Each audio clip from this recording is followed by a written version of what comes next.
ان اللہ و ملائکتہ یصلون علی النبی یا ایھا الذین آمنوا صلوا علیہ وسلموا تسلیما اللہم صلی علی سیدنا محمد وعلی آل سیدنا محمد صلاۃ و سلام علیک یا رسول اللہ صلاۃ و سلام علیک یا حبیب اللہ۔ اللہ رب العزت کی حمد و ثنا اور بارگاہ امام الانبیاء و رسول ختم المرسلین شفیع المذنبین رحمت للعالمین راحت العاشقین مراد المشتاقین شمس العارفین سراج السالکین سید عرب و عجم حضرت محمد مصطفیٰ احمد مجتبیٰ صلی اللہ علیہ وآلہ وسلم کی خدمت میں ہدیہ درود و سلام پیش کرنے کے بعد محترم سامعین و ناظرین، ماہ رجب المرجب کا مہینہ رواں دواں ہے۔ اس مہینہ مقدسہ کے اندر خواجہ خواجگان حضرت خواجہ غریب نواز معین الدین چشتی اجمیری رحمت اللہ علیہ کا عرس منایا جاتا ہے، جو اہل بیت و اطہار کی شان بیان کرے۔ اس کے بارے میں حدیث ہے کہ وہ جنت میں اس طرح داخل ہوگا جس طرح دلہن نکھر کر اپنے خامد کے گھر جاتی ہے۔ اس حدیث سے معلوم ہوا کہ جو شخص اہل بیت و اطہار کی شان بیان کرے اس کے لیے جنت کے دروازے کھول دیے جاتے ہیں۔ آپ نے امام حسین رضی اللہ تعالیٰ عنہ کی شان میں لکھا، شاہ است حسین، بادشاہ است حسین، دین است حسین، دین پناہ است حسین، سرداد نداد دست در دست یزید، حقہ کی بنا لا الہ است حسین۔ آپ نے محبت رسول میں وفات پائی۔ حضرت بلال حبشی کا واقعہ ہے کہ جب آپ وفات پانے لگے تو آپ کی اہلیہ محترمہ رونے لگی، تو آپ نے فرمایا کہ کیوں روتی ہو؟ کل تو میں اپنے حضور سے ملوں گا اور آپ کے اہل و صحاب سے ملوں گا۔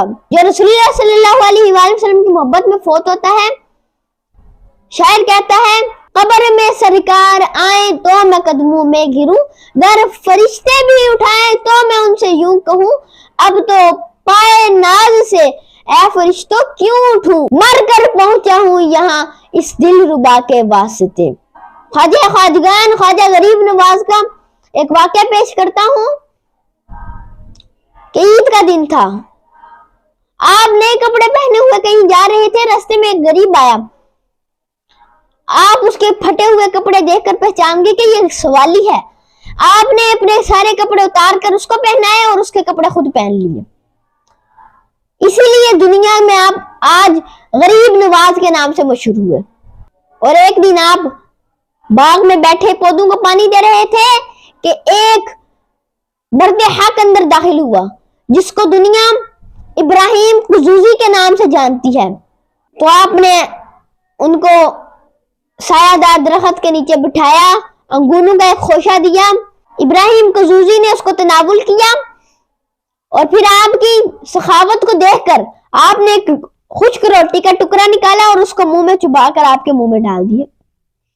آپ فرماتے ہیں کہ اس کے بعد میرا دل روشن ہو گیا، میں نے وہ باغ بیچ کر سارے پیسے غریبوں میں تقسیم کر دی۔ اس کے بعد آپ اپنی والدہ سے اجازت لے کر علم کی تلاش میں نکلے، سمرقند کا سفر کیا اور پھر بخارا تک پہنچے اور اپنے مرشد کامل کی تلاش میں نکل گئے۔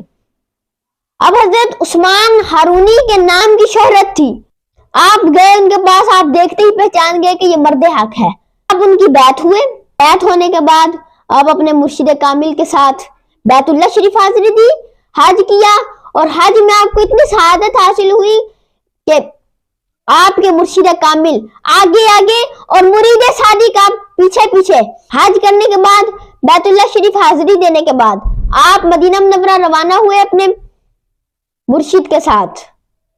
وہاں پر سبز گنبد کے جالیوں کے سامنے آپ کے مرشد نے فرمایا کہ سلام عرض کرو۔